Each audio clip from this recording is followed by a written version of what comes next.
Alright, hello everybody.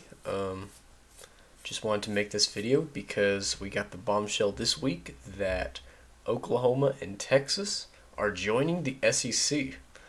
Now, while this is exciting, certainly as an Auburn fan, it is exciting to have new opponents to play every week. Um, I'm not going to get into how this affects college football and how it might be detrimental for the sport, but it's exciting. That's all I'll say right now. And I just wanted to make this video kind of indulging my creative side. I used to play NCAA 14 a lot, and so that kind of inspired me to make like a custom conferences kind of thing. And so I'm gonna do that in this video. So as you see right here are the current divisions, West and East, how they currently stand, and then OU and Texas looking to be added. Okay. So here is the geographical standpoint right at this moment. And so, as you see, obviously Missouri in the east is not very geographically sound, and so I wanted to kind of look at it from a geographic perspective. I know that things aren't perfect in the college football world on that end.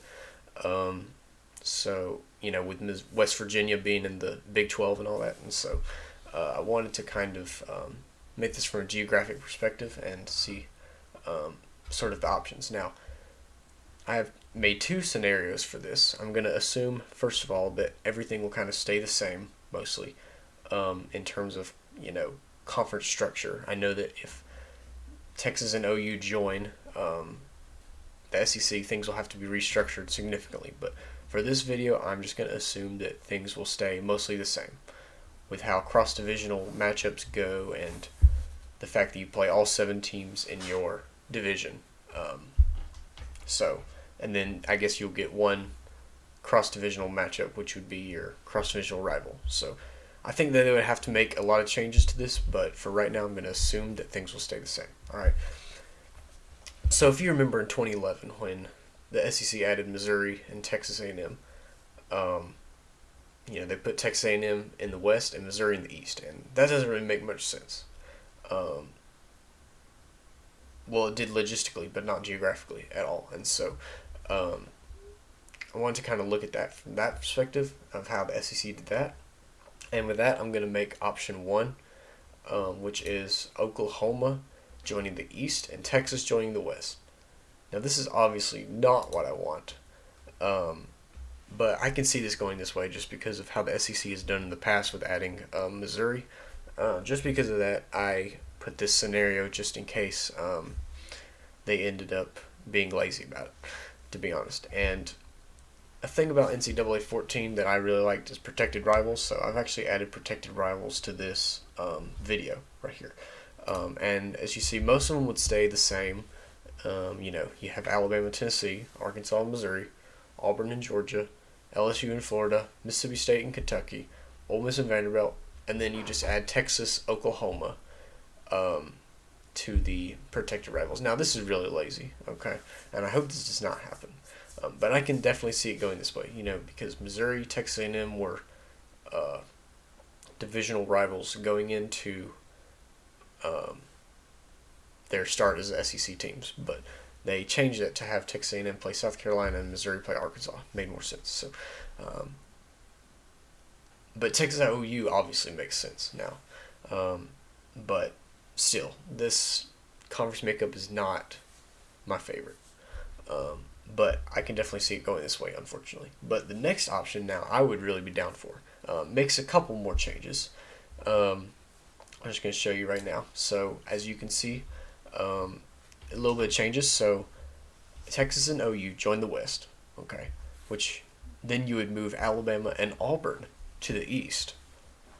And you would move Missouri over to the West. Now, I think that this is... I would like this to go this way. Now, in terms of balancing of the two divisions, I think that this is pretty balanced. You have powerhouse programs in OU, Texas A&M, LSU, potentially, versus Alabama, Georgia, and Florida, which are I think about the same caliber. You think about it, and then you have middle of the road teams, Auburn, Tennessee, and then you have Ole Miss, Arkansas, and then kind of the bottom rung there as well.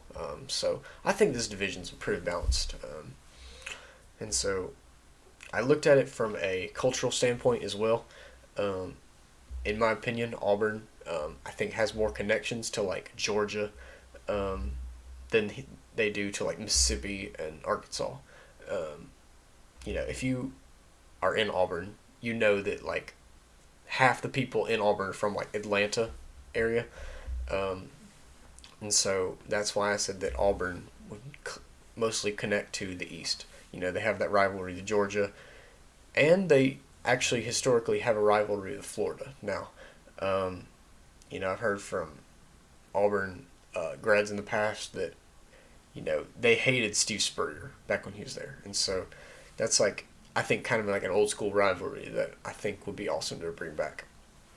Now, speaking of rivalries, I added protected rivals, and I had a little bit of fun with this. I took some liberties, but for the sake of this video, I decided that the ones that do stay the same, we keep. Okay, for example, Alabama, Auburn, Tennessee, Georgia, um, lost their protected rivals by moving divisions, and so did Missouri. Um, and then you'd have to make one for Texas and Oklahoma. So that leaves LSU and Florida intact. That leaves Mississippi State and Kentucky intact. That leaves Ole Miss, Vanderbilt intact, and that leaves Texas A&M, South Carolina intact. So with that being said, here are the new protected rivals list. Let's go down the list here. Arkansas and Auburn. I think that this makes most sense. Looking at all the opponents in the West versus Auburn, I would say that out of the ones that are available, I think that Arkansas is probably the biggest rival of Auburn. And you look at 2020's game where played in Jordan Hare, and it had a controversial ending. So I can see that rivalry, kind of heating up a little bit. I don't want to look at it just for like 1 year, but like I think that this is kind of a substantial rivalry, and the two teams are pretty even as well. So I think that's a good. And I looked at this from how they stand right now. Like for example, I'm not going to put Vanderbilt against Oklahoma, as a cross divisional rival, because that's just unfair. I actually found out that Texas, out of all the teams in the East, has played the most games against Vanderbilt. And Vanderbilt has a winning record against Texas, funny enough. But actually, they have not played since like the 20s, and so I didn't really consider that. But I did look at historical trends, like. So we'll go down through this as we go through this list. So Missouri, I put as Tennessee because they've played each other in the East for a little bit now, and they've kind of established kind of a rivalry a little bit, and so I'd say Missouri and Tennessee were protected rivals. Now I consider Missouri and Kentucky because bordering states, but obviously Kentucky has that rivalry with Mississippi State, and so I didn't want to mess with that one.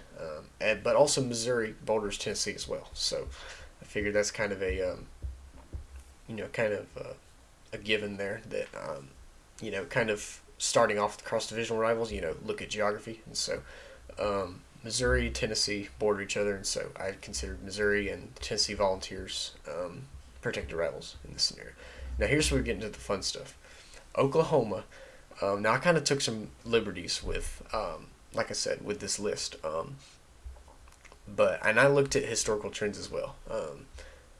Oklahoma and Georgia have only played once, and that was in the Rose Bowl in 2017. Now you look at that game, and that was probably one of the greatest games ever in this decade, at least. Went to overtime. Georgia eventually won, but they've only played once. And I looked at other teams versus Oklahoma, and Oklahoma's played them more. But I think that Oklahoma and Georgia, they're the same colors. And they have that recent matchup, and they're both kind of in the same tier every year, in regards to the playoff, and so I think that Oklahoma and Georgia would be a great rivalry to set up. And if you look at the other teams in the East for Oklahoma, I don't really think that there's much there for them. Oklahoma and Alabama, I would not argue that if you put Oklahoma against Alabama. Um, but Oklahoma and Georgia would be the protected rival in this scenario. Ole Miss Vanderbilt obviously already exists.